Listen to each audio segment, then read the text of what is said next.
हरिपुर स्थित ठाकुराणी पीठ महोत्सव में स्वाधीनता दिवस अवसर में संतोष कुमार प्रधान बालुका शिल्पी कर चर्चार।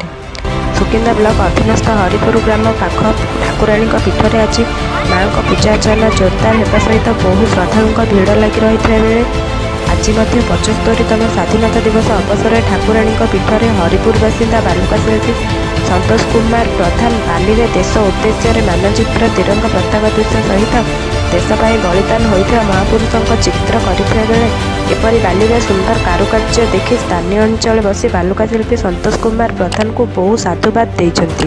भाई आपण परिचय दियନ୍ତୁ।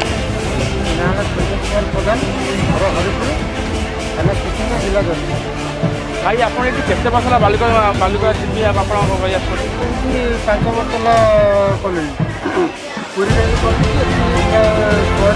भाई आपण परिचय दियନ୍ତୁ। घर तो बारी घर